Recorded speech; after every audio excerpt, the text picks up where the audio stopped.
And welcome everyone to the Circle Debate Podcast, episode 91, 91, ladies and gentlemen. And that is right. What is up, Devin? Happy belated birthday, by the way, brother. Happy belated. Happy belated, brother. That's right. Much love, brother. That's right. Clark Street in the house, ladies and gentlemen. Make sure you check them out on their YouTube channel and all the audio platforms so you're able to catch them.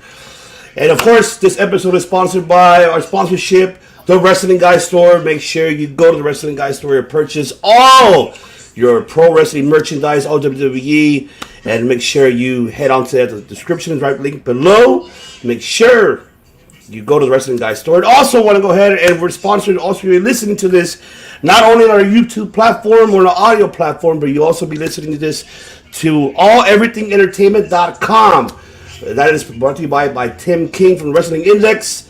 We appreciate you very much, brother. Make sure you check out his YouTube channel as well for being a part of his family on the alleverythingentertainment.com. Make sure you check it out. The description will be right below as well. This is the host of Devious One Ivan C, ladies and gentlemen. Here with my brothers from another mothers. Of course, a fellow four horsemen. Because I have... That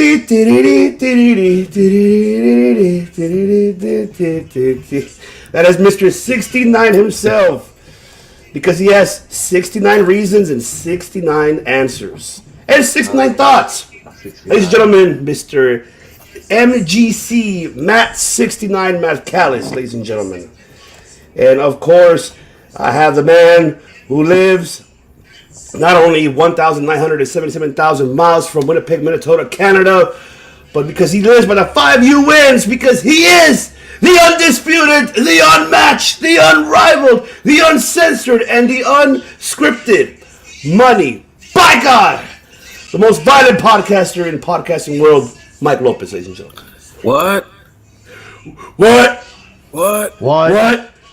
If you're ready for episode 91, give me a hell yeah. Hell yeah, because I am drinking a michelada. Long fucking week, I'll tell you that right now. But yes, we're about what? How many episodes more to the 100? Yeah, 9 more, right? 9. No, wait, yes. 9. 9 more for the episode 100, ladies and gentlemen. All right. What a week. And a lot of news, too. But let's jump into those very briefly. Let's jump into first. Let's give our quick thoughts. Very, very, very quick, short thoughts of Elimination Chamber. So let's just talk about that very brief because we haven't given our thoughts yet for it. So I'll go if you guys saw it because I know Mike saw AEW. I haven't watched it. Okay. I know the results, though. All right, but I'll go with Money Mike. Did you see it? Or did you get a glimpse of it at least? I'll be honest, I did not watch it. But here's the thing. I didn't watch it either. I was heavily trolled or rickrolled into believing that Cody made an appearance at Elimination Chamber. I was driving on my way to East LA at the time, and I like, don't phone and drive, by the way. I was checking my phone, and then I saw a post say, Cody at Elimination Chamber as I was driving. So I was like, holy crap, it's happened, and I believed it. So I spent the next 4 hours thinking that Cody went and debuted in WWE. Which, it was something for sure. But overall, as far as the results, because I didn't actually watch the pay-per-view, you know what? I'm not upset at Lesnar winning the title. It's going to unify the titles, I hope, and get rid of them. And from the looks of it, I don't know. I think the Universal Championship is going to remain after Mania. So, because I don't see Roman Reigns losing. But that's for another time, I suppose. The Tribal Chief! Yes, Mr. Chief. I will say that I did catch that F5 that Austin Theory received from the top. Holy moly. Jeez Louise. That was, that was pretty cool. I feel like they put Austin through the ringer there. Very, very interesting because I feel like this was his his test to go on to bigger things. Like, can he handle this sort of thing? And I think he did. Absolutely. And also, Madcap Moss, man, quick. He's okay after that Alabama slam, but that was a scare. He landed right in his neck. I cringed with it. I'm glad he's okay. But yes, definitely. And yes, Nick, of course, thank you so much for tuning in for the Ring Fanatics podcast. Tuning in. And of course, our brother, Kofi Winston. We live, baby. We live. Make sure you check out Dirty Heels as well, ladies and gentlemen. That's our family right there. Love him very, very much. But yes, Matt Callis, you read the results. So what was you going through your mind very briefly about this chamber? The power of Lesnar, Just the power of Lesnar. Just the power of Lesnar. That's right. And let's jump on very brief. No Impact Wrestling, no surrender. Wow. Did not expect what none of us expected. It shocked the shit out of me. But I can say overall, this card was great. Surprises, of course. We did see Miranda Elise she was a mystery challenger for Deonna Purrazzo. Great match, by the way. And I was expecting Taya, or Big Swole or Athena. I think we all kind of predicted could have been Taya, but I guess we had Miranda, which is not bad. I mean, still, great competitor, and she's great with Ring of Honor, so congrats to her for making her debut in Impact. And, of course, the shocking of all was, we'll see what's going on, which I'm trying to see who's that Facebook user, and I believe I'm trying to see who is that Facebook user. It's got to be Leo. It's got to be Leo, or it's got to be somebody there. Oh, no. Most likely it's Leo. It's got to be Kane. Super Nitro! Super Nitro! With the nice flow from my head down to my nice toes, he's the maestro. That's right. And then also, the shocking ones in No Surrender, honestly, was... First, before I even get to it, I want to say, this was shocking. Eddie Edwards turning on Impact. Joining with Honor No More. Of course, we did see he got jumped behind, backstage. They replaced him with Willie Mack. And fantastic match, by the way. Great main event that they set up. This reminds me of the Alliance in WWE days. And I love it. I love it. Exactly. So, I mean, yes, I fucking love it. Yes, absolutely, Kofi. Yes, that was a big shocker to me, that Eddie Edwards turn. And, that's right, Super Nitro. We love you, brother. Man, hands down to you, brother. But yes, that shocked the hell out of me, that Eddie Edwards turn. It makes me question if, because his name was mentioned on Dynamite, which we'll get into shortly. But then, him joining with, Honor No More. Matt Callis, I know you saw it. Were you as shocked that Eddie Edwards turned? So I'll go to you. What was your thoughts that you thought that you never thought that would ever happen? I'm shocked at the same time. I'm excited because not only can Eddie Edwards turn on Honor No More and Impact, he can invade with Pro Wrestling Noah. Because don't forget, Eddie Edwards is a former Pro Wrestling Noah champion, GHC. So he could bring in Marufuji and everybody else. Let's get them in. What's going on, Ivy? That's right, the Temper Switch. That's right, catch her as well on Rewind Wrestling Network on their podcast. Our family there. Make sure you subscribe. So, and yes, I do see that, Kofi. I see Impact invading Ring of Honor when they come back. That's perfect. That's perfect. Great analogy. I love it. It's good shit. And please, Pro Wrestling Noah too. I mean, Eddie Edwards has a great history, so that's a cool heel turn. He's kind of in that Stone Cold position a little bit, right, Ivan? Yeah.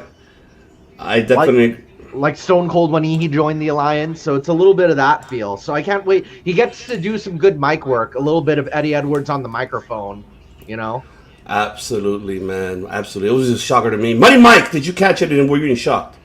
Yes, of course. I'm not too much of a Impact guy. I have missed a lot of Eddie Edwards and all the history that goes on there, so the effect was not as big for me. But I did, I'm catching up here. So, seeing that, of course, it did remind me of the Invasion. This whole angle is very Invasion-esque. And so far, it's been better. I'm actually enjoying this a little bit better than that. I feel nowadays with the Forbidden Door, they're able to get away with a little bit more. Absolutely, I agree, and I feel, and Impact is making an impact. I've been saying that, but I know pun intended. So there you go. They're actually making an impact. But one of the most shocking ones throughout that event was, of course, Jay White turning on the Gorilla of Destiny, and I did not see that coming at all. And putting up, of course, the wolf sign, the Wolfpack sign with the Good Brothers, with Chris Bay. What's next? I want to know what the hell is next. So, Money Mike, I will get to you because I want to get to you because Jesus Christ, talk to me, baby. I want someone to look at me the way Matt right there looked at when you were talking about Jay White turning. That's the thing right there. Nice and warm and cozy and stuff. There you go. But other than that, it turns, man. Turns are what makes wrestling what it is, and hell yeah, man, that was awesome. And for me, I'm a Good Brothers guy, and to see what's going on here, what's shaping, and I will say, man, I'm still holding out for that end game event where you got AEW, New Japan, Impact, NWA, and all these other promotions come together for a super card. I'm holding on for that, and these are the little pieces leading the way to that. So yeah, I'm all in for that. So that means So that means this is what you want, right? So Batista mode. Give me what I want. Give me what I want. Batista mode. There you go. You gotta give Money Mike what he wants. Give him what he wants. Damn right. That's right. Absolutely. Is that the thing that you told me? Yeah. Hey, Ivan, you know what this means, though? It means I'm not the only Filipino making a physical appearance on this show now. No, you're not. But yes, Matt Callis, Jay White is your boy. Were you surprised that he make this move? So I'm surprised, but at the same time, it's been said before. I think the Good Brothers put into Jay White's head that every single time that a leader of the Bullet Club's been kicked out, I think Tama Tonga has kind of played a role in that. Like, they got rid of Finn Balor, they got rid of AJ, and they got rid of, Kenny. And then what does this mean for the House of Torture over in Japan? With Evil and Dick Togo and Gato. What side will Gato take? Because maybe they'll just get rid of Gorillas of Destiny, Haku, and Hikuleo. Maybe they'll just push all of them aside, and they could do their own thing, just the Tongan faction. And, I think maybe the Elite and current Bullet Club will join up together, since the Good Brothers are kind of aligned with the Young Bucks and Kenny and Adam. So I guess that's what that means. But once again, this goes on to AEW. What does that mean because of Red Dragon and Young Bucks? That's also part of this too. So that picture that Chris put up of the guy doing the conspiracy threads, that's what this is turning into. That's me, damn it. I'm just like, I don't know. Whose side is who on? Who exactly? And this is a Bullet Club civil war. And how I feel that what's going to happen is that Jay White will align himself with the Elite, lead the way, leaving probably Kenny Omega out of this picture, maybe. Yeah, because Kenny still has to recover. Yes, and then what about Kenny comes back and he's like, what the hell? What's going on? Why is this happening? And, that could be the case. That could happen. Kenny could come back as like a lone babyface, just him and Kota Ibushi. Oh, so. Yes, you are. You're so far behind. Yes, you are. But we all are. But anything could happen. I mean, it's just the one thing I feel that could happen, though. I think we might see this maybe at Double or Nothing. Is we see New Japan coming from Japan. I mean, excuse me, New Japan's Bullet Club from Japan coming over. And then they'll be with Guerrillas of Destiny. We might see Tama Tonga lead the way. Maybe Kenny Omega will be probably joining with Jay White. And then with the Elite and Red Dragon. And they try to overthrow the Bullet Club and say, no, we're the actual Elite. We're the ones that are going to be taking over all over the states, all over the internationally. Evil and Kenta and everybody else. Yeah, and then you're going to have then Tama Tonga going to one person who despises the Bullet Club. I mean, so the Elite, and that is Adam Hangman Page. That could be the way for this damn Civil War. Damn it, give me what I want. That's right. Just give me what I want. Damn it. That's all I ask for. That's all I ask. Just give me what I want. Just give me the damn Bullet Club Civil War. That's all I want to see. I want to see it in New Japan. I want to see it in AEW and Impact. We're seeing it already. Just the foundation and Impact, but we want to see it now in all the promotions. That's what I want to see. That's what I want to see. Who owns the Bullet Club name? Is it New Japan? New Japan owns it. Yeah, it's gonna.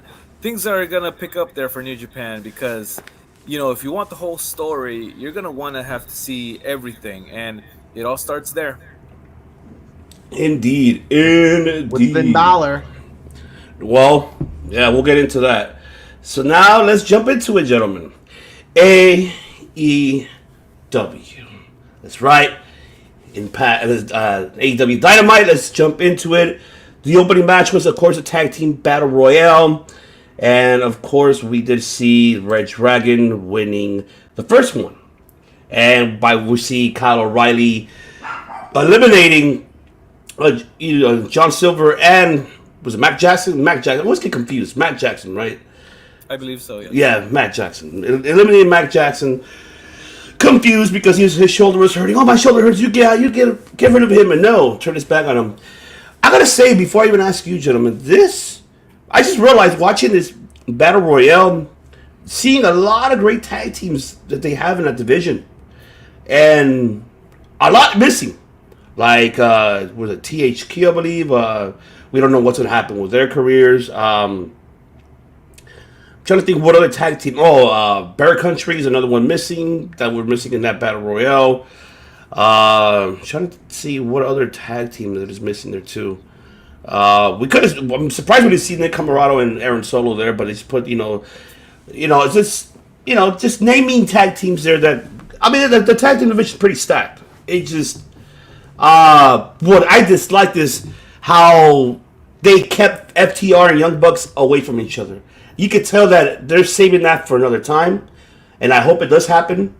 But I don't know why they're doing that. They should have just made them just go at it with each other. Why not? We haven't seen it in quite some time, and quite frankly, they never got the rematch. Obviously, there's no rematch, but we never, your rankings, Money Mike. I mean, we haven't seen that between the Bucks and FTR. So that's what kind of, what's going on over here? So, but your thoughts, buddy Mike? Red Dragon winning the first one, and obviously we got to know the Bucks are going to win the second one. Yes, it's pretty obvious. We know where this is going, and very interesting. Like, I do, however, want Bucks and Red Dragon to go off and do their own thing and build up another tag team for the title picture. At least that's what I would like to see, especially by the next pay-per-view, which is going to be Double or Nothing. And yeah, I mean, I guess they're giving time to this Bucks and Red Dragon story. I just don't know where it's going to end up. Who's going to be face? Who's going to be heel? But then the lines are a little bit blurred in AEW when it comes to that. So, so far, I think that they've been doing a good job with the storyline. And they agree. Yeah, there you go. She agrees. Yes. So, there you go. Absolutely. Matt Callis. So it really comes down to these tag teams. There was 3 that I wish were there. I love that Red Dragon 2 I was cheering for because I was just thinking about how Kyle O'Reilly is a former Ring of Honor champion. Keep that in mind, everybody who's watching this. Kyle O'Reilly is a former Ring of Honor world champion. He's an ass kicker. He's a main eventer. So him getting as far and getting rid of as many people as he did in the match, I wouldn't be surprised by. My only complaint is I wish TH2 was there. I wish the Motor City Machine Guns were there. And I wish the War Kings were there. War Kings, huh? Yeah, the War Kings. War Games. War Games! I guess that's another button, and so is why would you do that if we can make that one. Why would you do? We gotta make something like that. We have to make a video of that. Why would you do that? Yeah, we gotta make that one of ours too. Available on Circle Debate merchandise. Click right below where you see the why would you do that t-shirt. Make sure you purchase that. There you go. Yeah. So let's get into it with this segment. One of the most best-selling segments from a heel that is almost like a face to me. Crying out was, man, CM Punk was my hero. I was bullied. I was the only Jew. And it just, wow. MJF sold this fucking promo. Mwah. Fucking beautiful. I have to say it. I know he's the most hated, but I am happy that this motherfucker is keeping kayfabe alive. I love that he's doing that. And I'm glad that people don't talk about his who's his real persona is. But I love the fact that he's keeping this character in and out of the ring as MJF. And with this promo, that deserves an Oscar. That deserves a fucking Oscar right there. Hell yeah, that with a tear in my eye. It deserves a fucking Oscar for that. And then CM Punk, is this true? Is this true? And I'm like, no, it's not CM Punk. He just no, it's not. It's not true. Come on, you swear that maybe it was behind the scenes. Maybe he told. You never know. He probably told him the truth. Like, hey, you know what? Somebody actually found the Facebook post that MJF posted. He linked it. So it was there's always. I think one of the things with wrestling promos, they say the best ones are the ones with a little bit of truth, but you just embellish it a little bit more. So that's a little bit more. It's like, oh yeah, I really did do this thing, but I was never this thing. So there's always. There's a degree of truth. Those are the best lies as well, with a little bit of truth in it. So, that's the magic. That's fucking great magic shit right there. That's what I gotta. Well, I mean, take it away, Matt Callis. I mean, this is an Oscar award-winning MJF with this damn promo. It's a very strong thing, and once again, since you're talking about acting in MJF, I think my movie is gonna be MJF and Maki Ito high school drama comedy something AEW, and then there's gonna be songs, and it'll be like MJF and Maki Ito singing, music videos and dancing, I get best actors, wink. Buddy Mike. Yes, what a performance. Yes, and of course, when it's a little bit of truth smeared on there, it takes it to the next level. I know next level consciousness. Of course, there it is. Next level consciousness. I need one of those. Yes, you're right. And so I followed the Wrestling Classic, which is the gentleman that MJF spoke about, and in his Facebook post, he shared the comment that basically it was a summary of what MJF said on the promo. So basically, MJF was doing football, and he didn't like doing that, and that he saw CM Punk, and that's what changed his mind from going from football to wrestling. And what a way to come full circle with that, and you are wrestling your hero. Absolutely. Who wouldn't? I wouldn't mind getting in the ring with Stone Cold Steve Austin. More on that later. But I don't think that's ever going to happen. But MJF is able to go and wrestle his hero. So that goes to say, the hard work and determination that it takes to reach that level and to be able to open that door to wrestling your hero. So, fake, real, this Slammy award-winning promo. Yes. Stand back. Exactly. Yes. You all need to stand back because this promo is gonna be remembered. Oh my god. Did I ever tell you you're my hero? Kurt Angle. Love it. All right, and then the one that we've all been waiting for, this tag match, this rematch. Pac and Penta Oscuro that debuts. By the way, which people... Oscuro means dark, ladies and gentlemen. So, yes, El Penta Oscuro debuts. Of course, if you guys are not familiar with that, go back to Lucha Underground and watch Pentagon becoming Pentagon Dark. And he becomes more evil. Yes, Ash Boys. Breaking arms, breaking arms. Yes, this is when he turns on Vampiro. Yeah, it's a long story. We'll do a top 5 Lucha Underground soon because that's really awesome to talk about. But I love the entrance. Everything was great. I like how Carvajal just pulled it off, like looking like he pulled it off, man. Great entrance, good shit. I'm happy that they're building Pentagon that high of a level at his brother Phoenix. I just wish they were given more opportunity, television time. I know there's more oversaturating. Like when they were the tag team champions, it wasn't much time for them, and I wish there was a lot more title defenses, more TV time for them, because they're incredible. I mean, these guys are.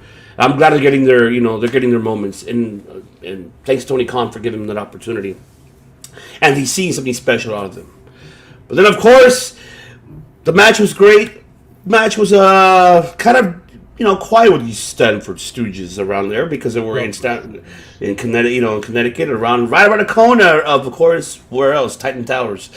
But then that chop that Brody King gave to Pac, and then in the reverse Hurricane Rana on Pentagon. Hey man, got everybody going. It got everybody going, and then of course Penta holding Manakai's mouth because he was through the mist.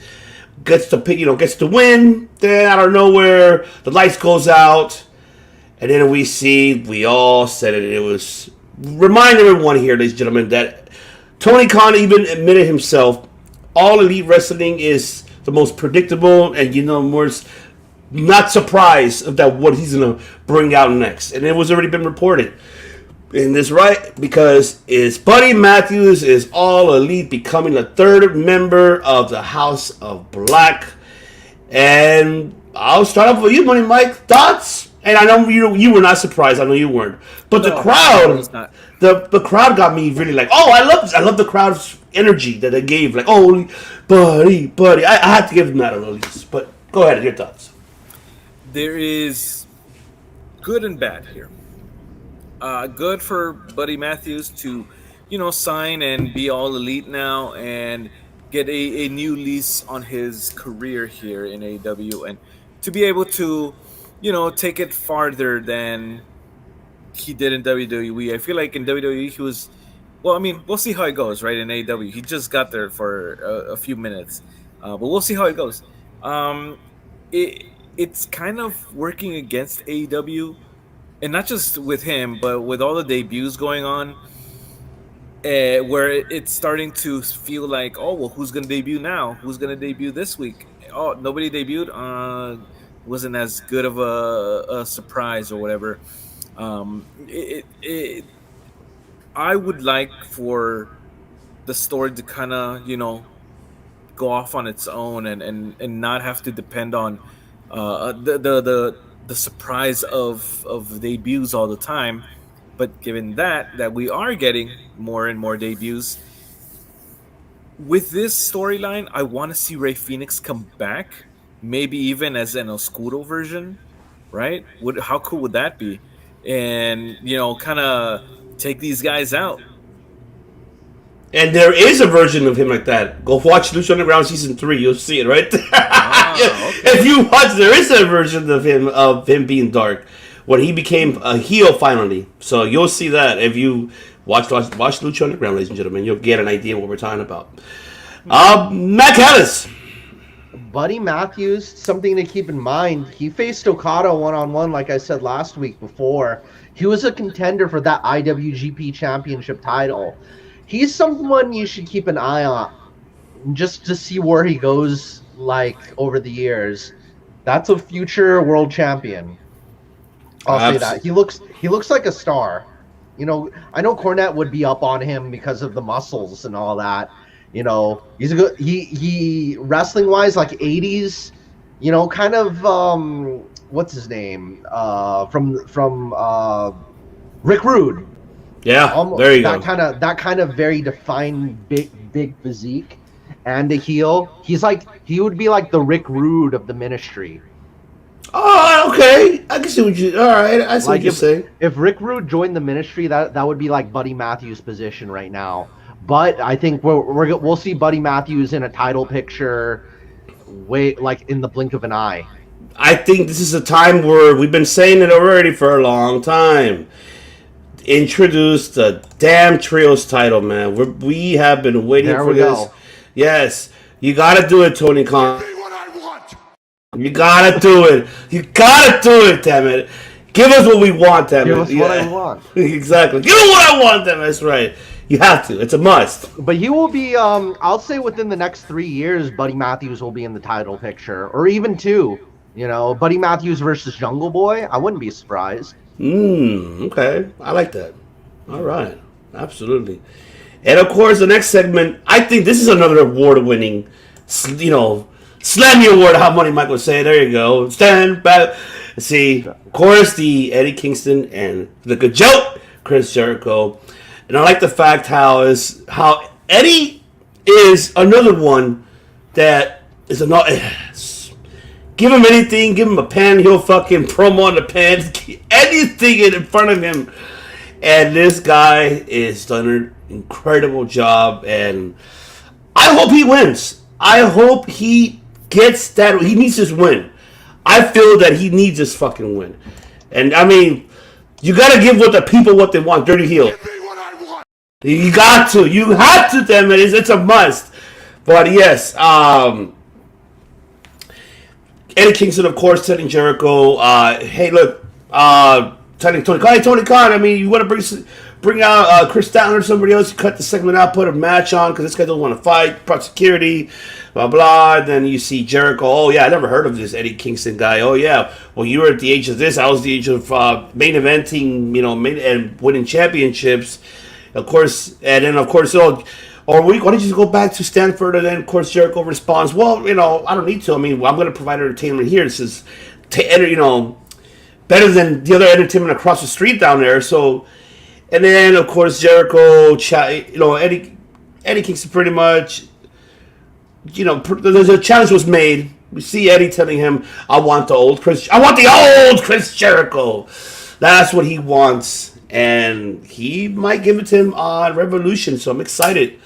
Money Mike, your thoughts about the segment? Are you excited finally? And does Eddie Kingston needs to win? You know what? Yes, he does. Absolutely. He has to win the big one. What a callback to, I believe it was 2001. Yeah, 2001, where Shane McMahon said those exact same words to Chris Jericho. It was on a random Raw, and Shane McMahon was like, you know what? You could be a champion, but you have not won the big one. And what did that lead him to? Led Chris Jericho to beating The Rock at No Mercy, and very, very awesome callback to that, because it's been told to Jericho himself. He now is saying those same words to Eddie Kingston, and it paves the road to Kingston winning the big one, which, without a shadow of a doubt, it is Chris Jericho. It is Le Champion. The good joke. The demo god and all that stuff. He is the big one, right? So for Kingston, it's a must-win. I have to say, he has to win this if he's gonna break into the upper level card in AEW. So best of luck, Mr. Kingston. We hope you win. Absolutely. Matt Callis. So, not only do I want Eddie Kingston to win, because I've been wanting him to win since Miro, and Like I was really disappointed he didn't get that win over Miro like I wanted him to. I wanted a lot for Eddie Kingston. I even wanted him to take the title off of Mox in the past. So Stamford Stooges. Yeah. I had to put it there for you. Yeah. So I must say that Eddie Kingston versus Jericho can top Jericho versus Kenny Omega if it done correctly. That's a good, especially I'd say Eddie Kingston is as much a student as he is the evolution of King's Road style of wrestling. He studied the 5 pillars of All Japan, Eddie Kingston. He studied Misawa, So Kenny is a student of strong style and the one who evolved strong style. King's Road style is Eddie Kingston. So Eddie Kingston, Jericho, everybody should watch this match because Jericho knows how to bring out the best in people. Just those small things too. So I look for some callbacks to the Kenny Jericho match as well. The Jericho works amazing with the people of the Japanese style. Masahiro Chono versus Jericho in WCW. That's a match everybody should go back and watch. Absolutely. I feel this match is going to be a very emotional storytelling. And I know that AEW gets criticized that they don't provide much storytelling. But one thing we can say though that I'm kind of glad at the fact that all these former WWE guys are coming into this promotion and introducing that more to the upcoming talent that to take knowledge of what is storytelling from back to the 80s towards the Attitude Era, towards you can even mention the Aggression Era, and even. Now it's, of course, a lot of us pro wrestling fans see it different. But this match will deliver by providing the story itself of what's already been told, of what happened yesterday, and what and the following week coming up from, the Go Away Home episode for Dynamite before Revolution. It's going to say a lot. And I feel this match itself is going to be epic storytelling at its best, especially from Eddie Kingston and a good joke like Chris Jericho, who could also talk on the mic. But these two clashing in the ring is going to tell a lot. And Eddie should win this one. And I hope Jericho puts him over. He put over Cassidy. He put over, who else did he put over? Upcoming stars, but in the all talent, helping the new talent look good. But the thing is that Kingston is not a new talent. I would say more that the WWE audience. He's more new to the national wide internationally the audience, because he's been around the independents for so long, and the guy doesn't get where credit's due. But I'm hoping that this match itself will deliver and could be the steal. The show stealer for the whole event. You never know. But I hope it does. And I hope that Jericho puts him over. I gotta say, Ivan, for those who don't know King's Road style, that specializes in storytelling. Exactly. Yeah. Right on point. Exactly. Akira Taue, Misawa, Jumbo Tsuruta, all those wrestlers, the 5 Holy Pillars, watch those matches from like 88 to 92. There you go, ladies and gentlemen. That's why, he is Mr. 69, because he has 69 knowledgeable things to say to you guys of what to watch. That's right. Oh, you Stanford Stooges. There you go. Stooges. That's right. Should know King's Road. No. And of course, I will jump to this very quick, because I want to do it very briefly. And Jade Cargill defeated the Bunny, of course, to retain the TBS Women's Championship. Open challenge after the match. And, of course, we got the and we got Tay Conti coming out. And, of course, I'm trying to just a bit. And there you go. And then, of course, Bunny gets involved. And then she gets knocked out. And then you see Anna Jay coming out with the chair. And then Jay just walking out like nothing. Like, yeah, you're going to hit me with a chair. Watch your nail. Yeah, watch your nails, Anna Jay. Yeah, you see, that's what the looks she gave me. But now this is going to be added to the card at Revolution. Tay Conti, Jade Cargill, Money Mike. Thoughts about this one? Yeah, I don't think Jade is gonna lose. I don't think so. They keep the numbers up, and what a unique situation for there to have a undefeated champion. So I don't think that they would let this go yet. They're going to build this streak up as much as they can and get that number way up there, for it to be broken. And you know, yeah, when I said that, I imagined Matt Hardy. It broke a brilliant job. Yes, the higher that number gets, and when it is broken by someone, then I feel like it's gonna mean more.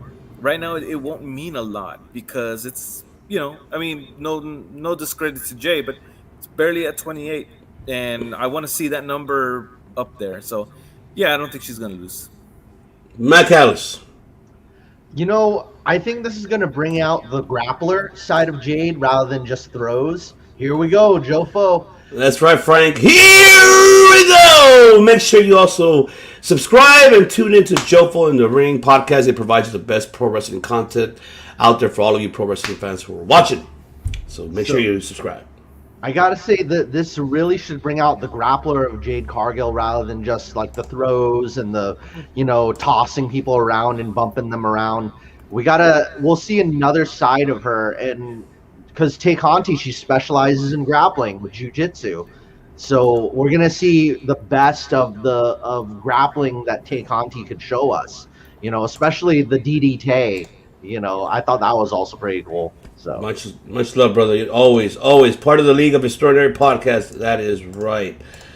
The one thing I do wanted to say though, in regards for this, well, Tay Conti, I feel all right. She's gonna lose.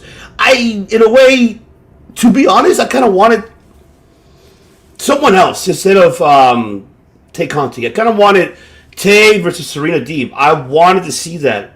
I've been saying it for quite some time. Remember, in every episode I've been saying it.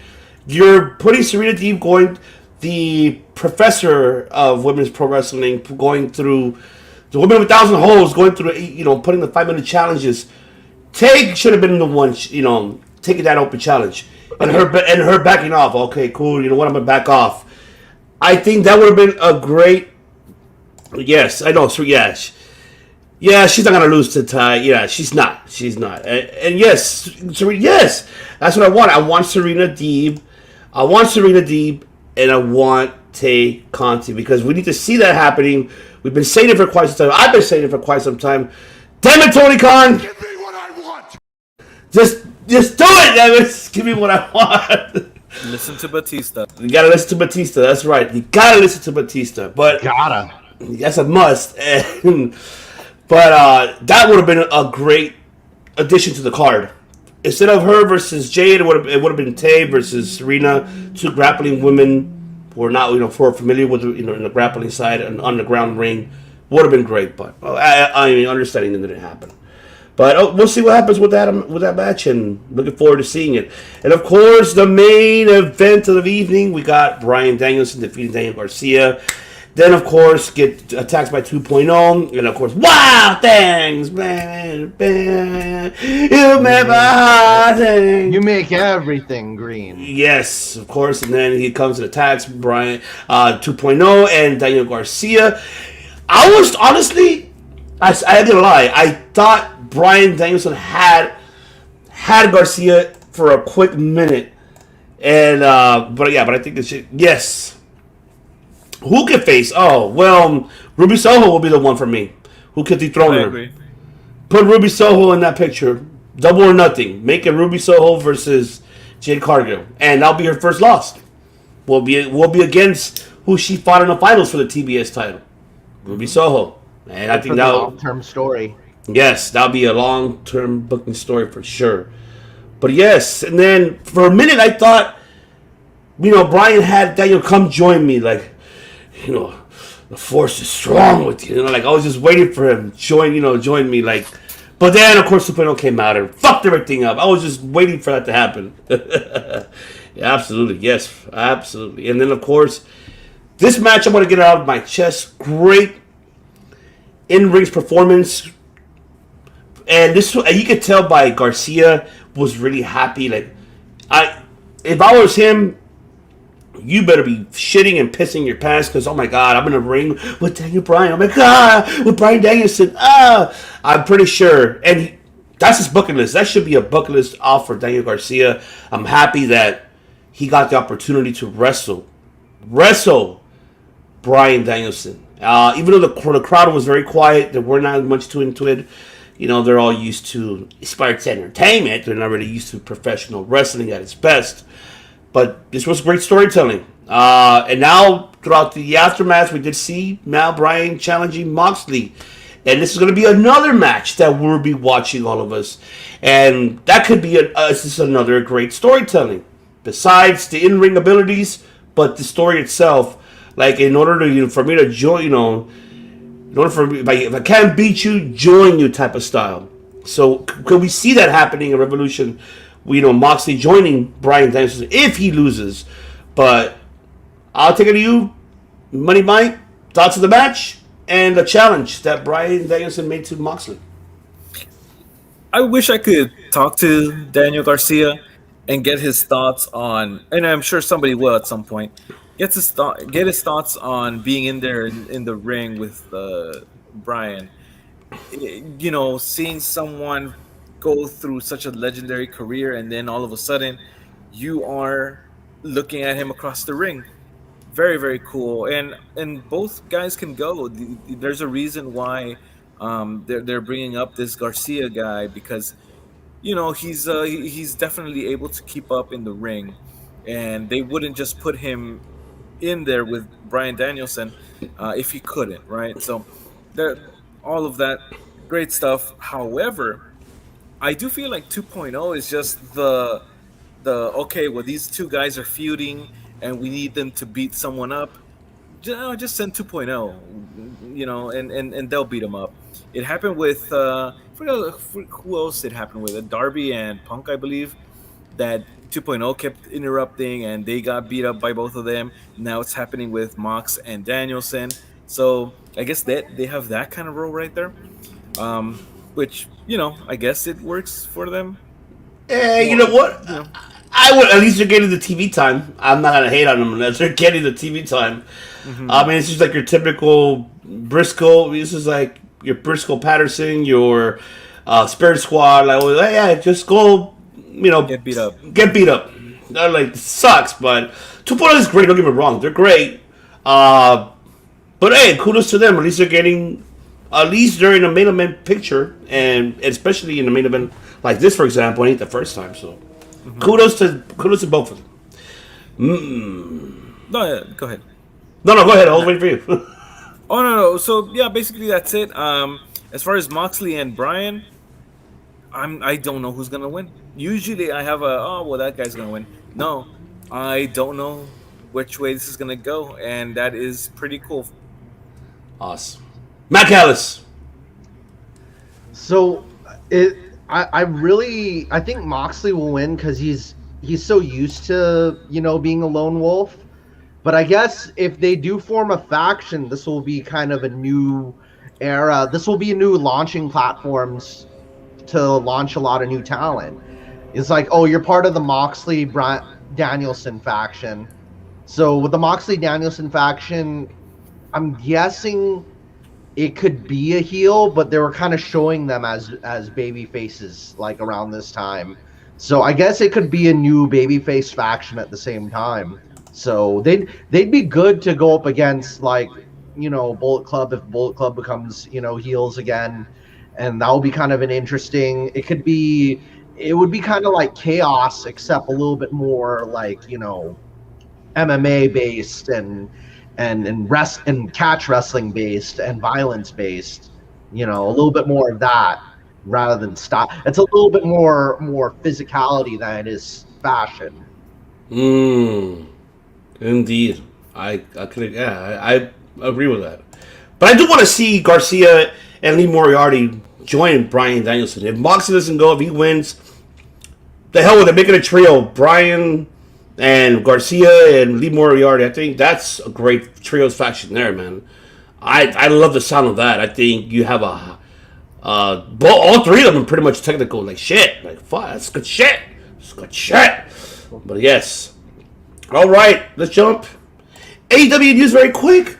Shocking ones. First one, of course. First one I want to give actually is Brian Cage. His contract got picked up by Tony Khan. That really shocked me though. I ain't gonna lie.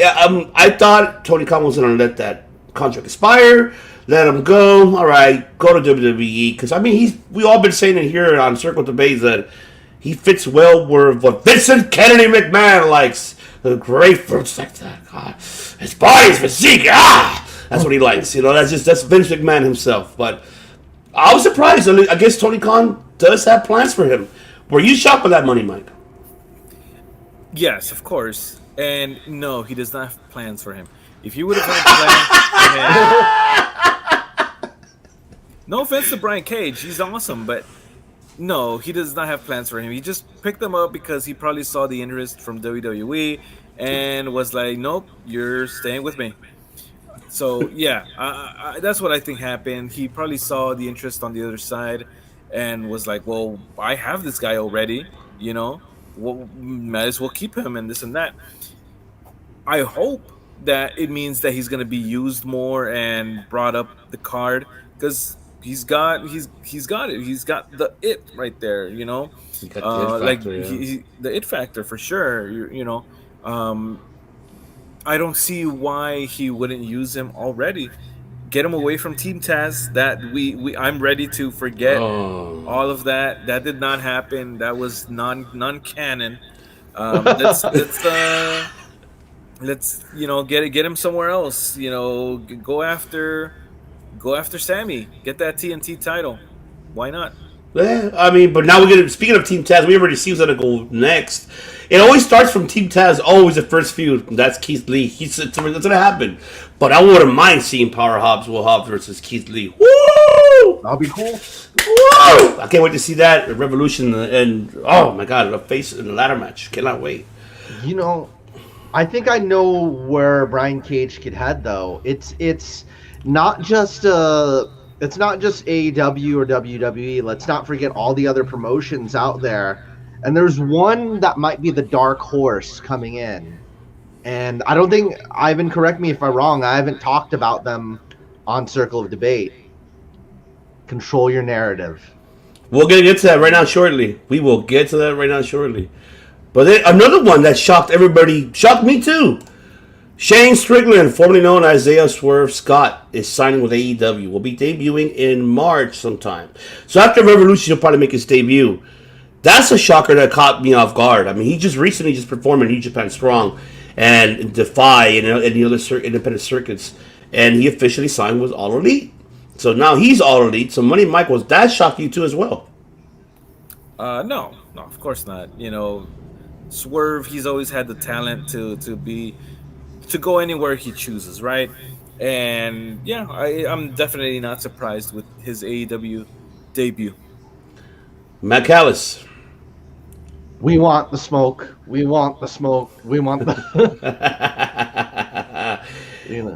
And the other one, of course, that he confirmed himself on a recent interview, and that is, of course, yeah, I'm excited, man. I'm excited. I'm gonna go to AEW. I'm still excited. He spoiled it already, but we all knew that he was gonna go anyways. I mean, Matt been teasing right now the breakup with him and AHFO. We've been seeing it already happening. The split now it's gonna be AFO, not AFI. All right, it's AFO. You know what I'm talking about, the band AFI. Of course. Yeah. But it looks like it's gonna happen. It looks like we're gonna see. But here's the question: now that Brother Nero will be coming to All Elite, are we gonna see Brother Nero and Broken Matt as the broken characters? Money Mike. You know what? Maybe that's what he needs. Maybe that's what was needed for the broken character. Yes. Yeah, maybe he needs Brother Nero. Stay heel. Enough of this comedic nonsense. Be the heel, the broken Matt that we know you can be. So, but yeah, Jeff Hardy spoiled it. At this point, I would start airing the vignettes, and he's coming to Dynamite faster than Veer Mahan. Yes, he is. You're right about that. Shit, I forgot about Veer. He's in a debut before. He's still walking towards. He's He's still trying to. He's like Jericho back in '99, where he's trying to find the entranceway. Where's the arena that I should go to? Like, no, he's taking Matt Riddle's scooter, and he kind of went like absent-minded, like and never mind, I messed up. Asuka's just like, no, it's over there. It's over there. It's over there. He's probably hanging out with Retribution in the freeway and making some steaks. That's probably what he's doing. But Matt Callis, I know you're not surprised, or you're excited to see Jeff Hardy on All Elite Wrestling. And I think here's one of the best things that Jeff Hardy could do. Jeff Hardy could get what's another word for redemption? Redemption. Yes. Vindication. Hello? Oh yeah, he could get vindicated. Jeff Hardy could get vindicated for his match with Sting back in Impact. He could run it back and have a good match with Sting now.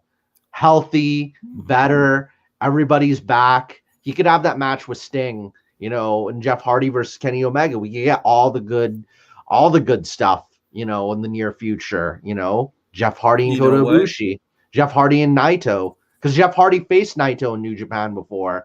But, Jeff Hardy was kind of worse for wear back then. But now he's doing well. So he could get vindications for the matches he wasn't able to do well back then.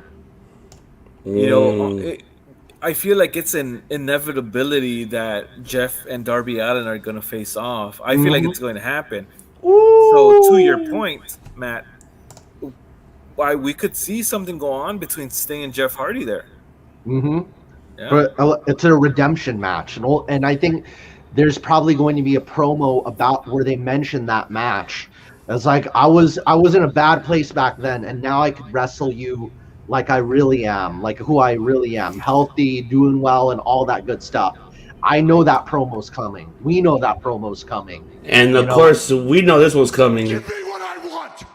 Because that's what you guys want. That's what you guys. Mm-hmm. It's very true. That's for sure. All right, ladies and gentlemen, the final topic of the night to end here. We're going to go ahead and end this very briefly here with pro wrestling news. We're going to get into it very quickly as possible, ladies and gentlemen.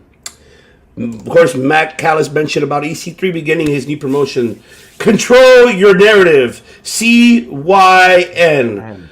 debuting on March 5th. Debut there, and I believe they're debuting in Orlando for that, which they are going to be debuting there March 5th and on March 31st in Dallas, Texas. They did interview Ethan Carter, EC3, to see how he wanted to go ahead and promote this, what type of talent he's looking for. Kind of, your basics that you're looking for, but the question is, what are we going to see with CYN? What is he going to bring to the table? Are we going to see cinematic matches that he's done, with what he did with Adam Schafer, Braun Strowman, what he's done with Moose and Impact? Are we going to see Cardona? About Cardona, I forgot. You're right. Yes, Cardona as well. Are we going to see these type of matches in CYN? And what is your expectations from both of you gentlemen? So I'll start with you, Matt Callis. Your expectation for CYN? So, like CYN, I want to see a little bit of everything from them, and I want to see them probably rise through the ranks, kind of beat out GCW and Impact, becoming the big number 3. It would be cool to see them become the number 3 and maybe tied with Ring of Honor or something, just because of who's behind it and they're brand new. But here's the thing: I got a curveball for both of you guys. Are you guys ready for a double curveballs? Get your gloves out. Oh shit! I got my ball gloves on. All right, here we go. Whoa! Oh shit! It hit my face almost. Coming in hot. All right, here's the curveball. So we got 2 AEW people that are just kind of in a questionable position. Brian Cage could be coming to CYN.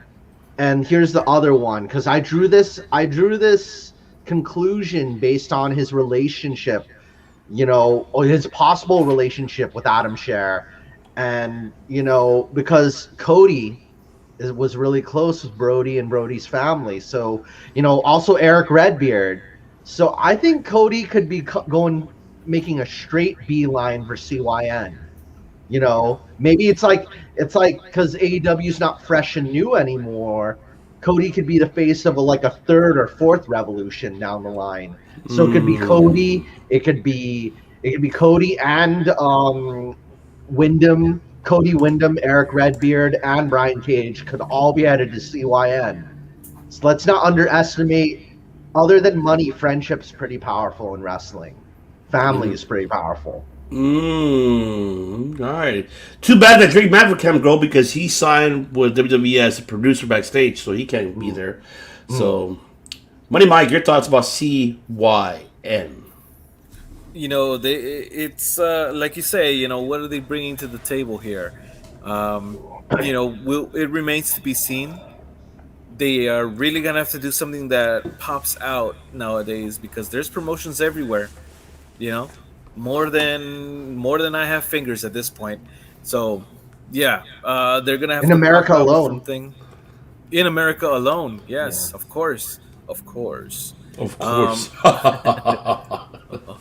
That next level consciousness. Of course. I gotta fucking find out a video for that shit. I'm gonna do that shit this weekend just for that fucking sake. I have to. So must. The advantage that they do have, though, is that they have a big name that they could build around. Adam Scher, right? Yeah. Adam Scher can bring in Wyndham Rotunda, and like Matt said, and you gotta build that roster off of the big names. So, is it a possibility that they could? I mean, is it gonna be like AEW? Possibly not, because they don't have the billionaire backing them up, right? No. So, but they can definitely work with these big names and make something happen. Absolutely, I think they can, especially if they put Wyndham as their main star with Adam. I think will be something intriguing to see.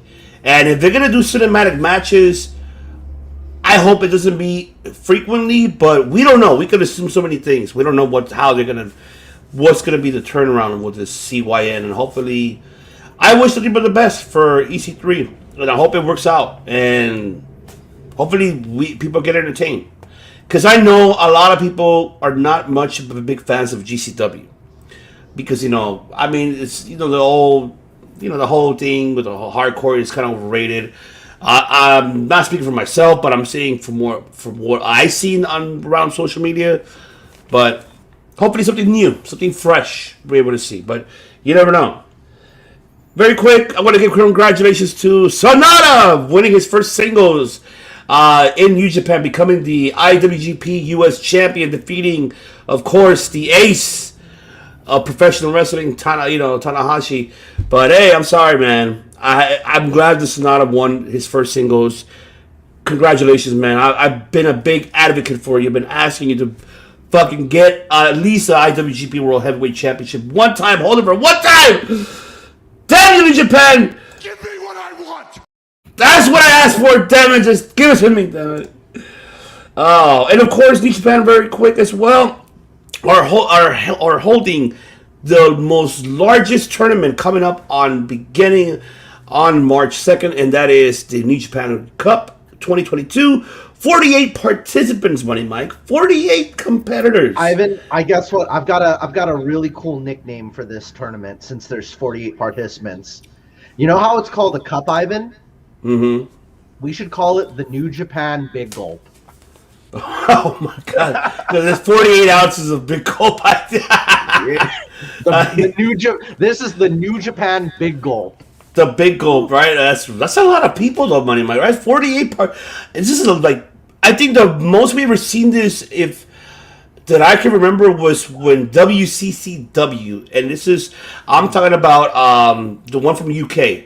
I have to look. World Culture, yes, World Culture did it. They did the World Cup tournament. You remember that one? They did those. That was the biggest bracket they ever had, and that was kudos to them for them to pull that off. They had high profiling names. Here, New Japan, they're pretty much having the whole roster, but additional ones like Chima, who is now part of New Japan, so he's part of that. So I'm happy for him that he's, there, and Kota Ibushi's return as well. Woo! Kota is returning, so I'm looking forward to seeing him back in New Japan now from his injuries, and I'm glad he's back. And of course, last two of the night here, gentlemen. But let's start with this one before I end with the last one. Shocked me, and I'm pretty sure it shocked everybody this morning, when, of course, the Swiss man himself leaves WWE, departed ways, okay? He didn't get fired, he didn't quit. They just went on no negotiations on a contract. So he quietly left. The last time you saw him was on February 11th, an edition of SmackDown, and that was it. He was deleted, deleted. And now, but he's a free agent. No complete cost. No 30 days, no 60 or 90 or 120. None of that bullshit. But now, where will he go? And by the way, before I even ask you, Money Mike, I'll bring it to you. Eddie Kingston says he doesn't have the balls to come to AEW. Because remind you, Eddie Kingston does not like Cesaro. They have real heat. Back in the independent, circuit days. So I don't know what's the heat about. But besides AEW, where else do you see Cesaro? Which he's no longer going to have that name. He's going to be known as, back in old school days, Claudio Castagnoli. Where would he go? Where will you go? My lovely. Bim, bim, bim, bim. Where do you go? Where do you go? Whoa. That is the Roxbury, ladies and gentlemen. If you know that, you should know. Money Mike, take it away. Let's see. 3 letters. C-Y-N. Oh! Why not? Why? That's the thing now, right? So why not control your narrative? And that's exactly what I feel like he would want to have happened. WWE really dropped the ball here, and he's able to control his narrative now. So there you go. I love that. They could have partnerships with maybe a lot more people, because I don't know if some people might not want to play ball with Tony Khan or Scott D'Amore as much as they'd want to play ball with EC3. Who knows? But I guess my prediction, April, we know who's coming back. Ring of Honor, his return. Oh. He's going to make his big return to Ring of Honor. Ah! Yes. Oh, man. I'm sorry, but you gotta. I think that'd be cool. Claudio versus Jonathan Gresham. Jonathan Gresham. Yeah. That's all I ask. That'd be a great pay-per-view. That would be a great main event for the Ring of Honor pay-per-view. Everybody will watch it. It's a wrestling match for wrestling fans and for wrestlers. I like that. Great way to put it. For good wrestling fans. A trademark T-shirt coming soon. Good wrestling for good wrestling fans. There you go. The last topic of the night here to end, ladies and gentlemen, here on episode 91. Once again, brought to you by the Wrestling Guy Store. And of course, everythingentertainment.com. Make sure you check us out there besides here on our YouTube channel and our audio platforms. The last one is the one that I didn't expect, to be honest. And I don't know if you guys did. Was the re-signing of the phenomenal one himself, AJ Styles. He's staying in WWE multi-year, worth $3 million per year. That's a lot of money. $3 million per year. Expenses covered, like hotel covered. Anything, whatever he spends. Oh yeah, hey pal, I got it. I'll take care of it with that Fox money. I was just I'll send me the bill. I'll pay for it. So, the question is here, though, that I want to ask both of you guys. Are we going to see AJ ending his career in WWE, becoming either a coach at the Performance Center or backstage role in creative producer or creative writing? Or does he leaves WWE and then goes wherever he pleases? I mean, how old is he now? What, he's 40, 43, 44, I believe so. I mean, he's somewhere around that age, but he still looks great in shape for his age. And age is only a number, by the way, gentlemen and ladies as well. Exactly. But I'll take it to you, Money Mike. Do you see AJ ending his career in WWE now that he resigned? But before you answer that one, answer the first one. Were you in shock that he resigned, first of all? Not shocked, not by the least bit. As a fan, selfishly, I would have wanted to see him in All Elite for a little bit, and claim that title. There's a few loose ends there with Bullet Club, right? That could be tightened up a little. That would have been great as a fan, but $3 million a year, not too shabby, not at all. AJ's got to take care of his family, his people. Much respect. The guy has earned it. Years and years of putting in the time and paying his dues, and I heard that he's getting his own bus now, right? Hell yeah! Yeah, he's up there. He's definitely up there. Looks like we lost a little bit of Money Mike over here. Oh, Glacier came to power. The Glacier came right now, but Glacier. yes. Maybe Glacier doesn't like AJ Styles. Who knows? But your thoughts, Matt Collins? Well, we'll get Money Mike back online. That's a lot of money. AJ Styles, I hope you could share the wealth. Send me like 200,000 or something if you could be a buddy. 15,000 would be nice. Be a buddy, be a pal, AJ. Send me some cash. but if I was him, I'd be pretty cushy. I'd just be like, wow, what was that like? If it's just like a multi-year deal, was like $3 million each year, that's $9 million. Like, oh, that's more than enough to either start my own promotion and do whatever I want for the rest of my life. Hell yeah! I mean, the thing is too that he deserves that money. How Mike said it, I'm with him 100%. He paid his dues from where he came from. From WCW to elevating. Pretty much one of the pinnacles of Impact. I gotta say this, and I gotta say this to you, Mike. AJ Styles paid his dues in the news. Me and the girl's gonna shake the room. But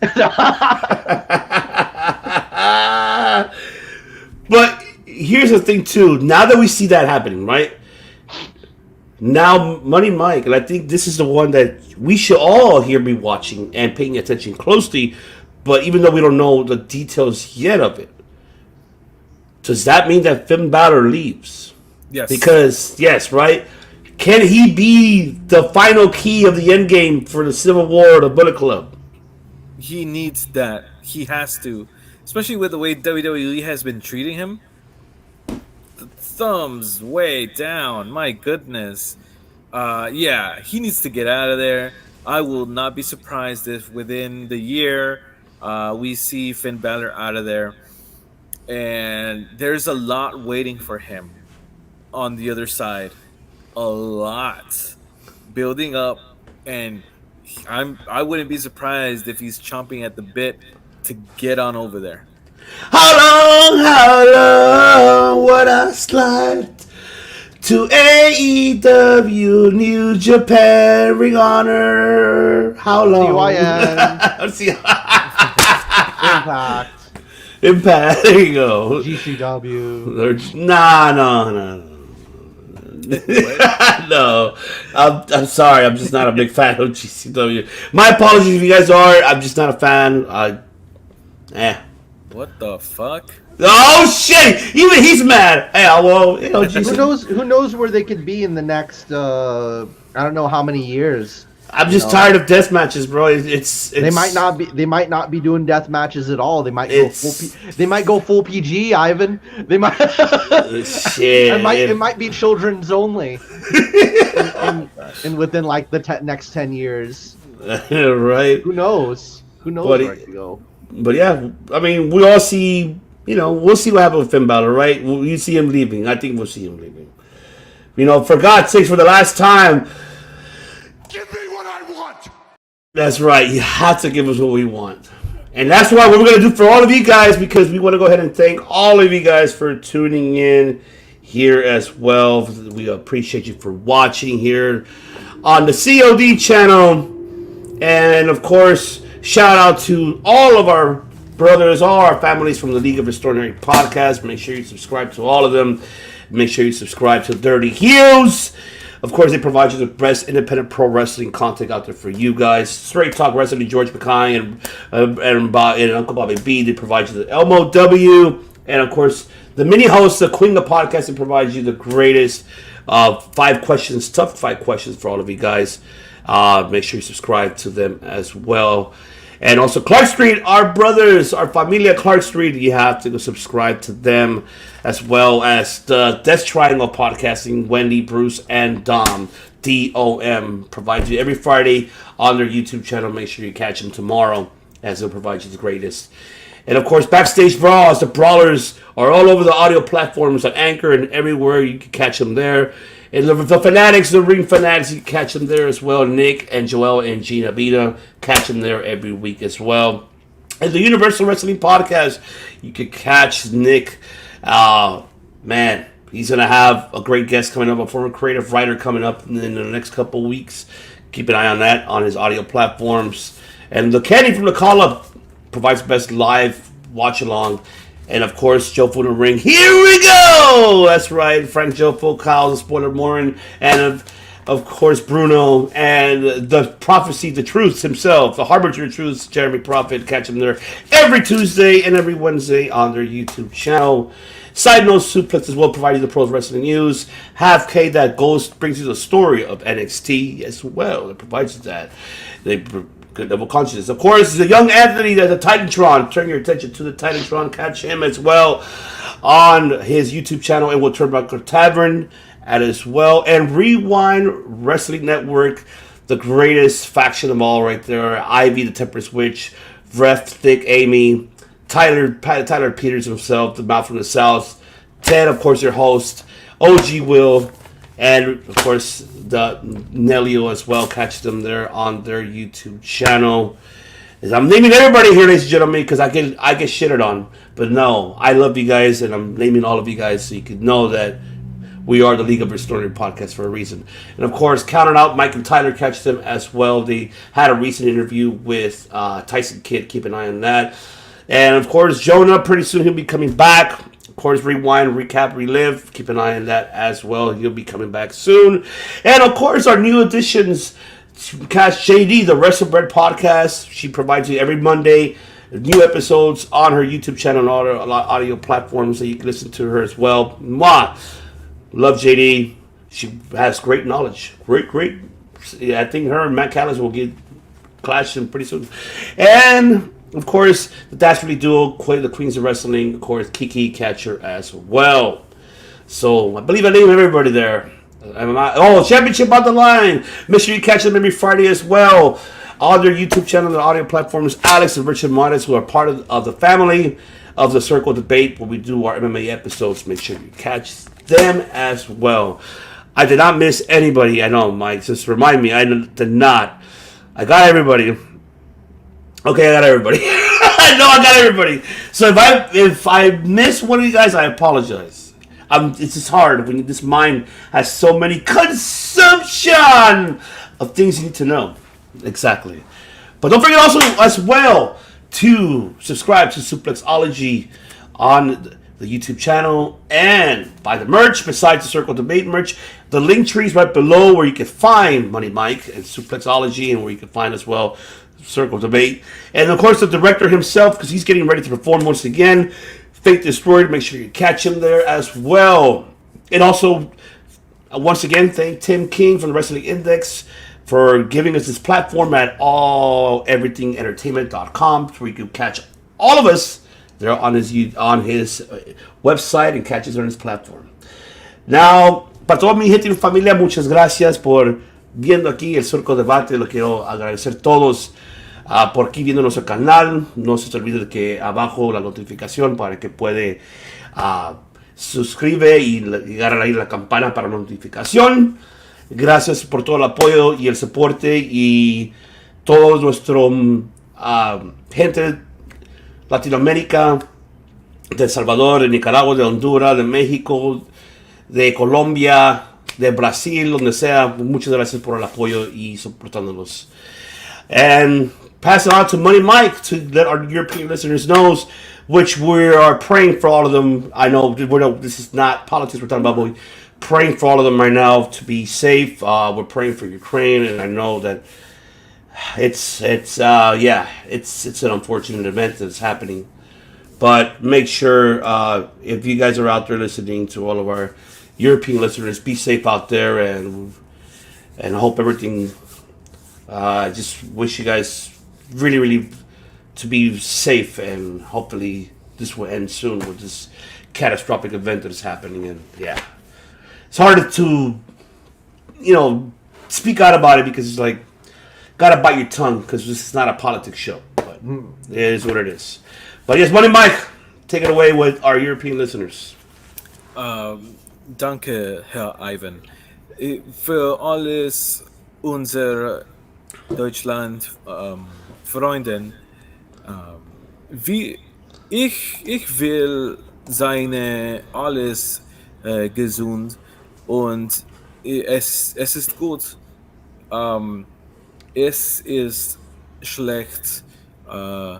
Es ist schlecht morgen und wir lieben alles sie oder für und gesund. Danke für hearing Circle of Debate on YouTube und Spotify. So looks like technical difficulties for Money Mike, ladies and gentlemen. Glacier coming to power. Glacier coming into power, but Danke, choose to everybody. And Matt Callis, anything else you want to say? Una cabeza de un noble potria. Yeah, it's a little bit of my Spanish as well. That's right, ladies and gentlemen. So we want to thank you all once again for tuning in here, episode 91. We'll be back in action next week, which is the Go Away Home show for Revolution, as we'll be giving our predictions. We might be doing it maybe here in Mikasa live, since we're all going to be meeting here to give our predictions, but you never know. But once again, ladies and gentlemen, we appreciate you very much for tuning in here, as Money Mike had to go because obviously his technical difficulties had happened. But yes, ladies and gentlemen, we thank you all so much for tuning in here on Circle of Debate. So I'm going to let Matt Callis let the people know what do we do here on the C to the O to the D. We don't make podcasts. We make portals to other worlds. And that's why you're going to see this roll behind you.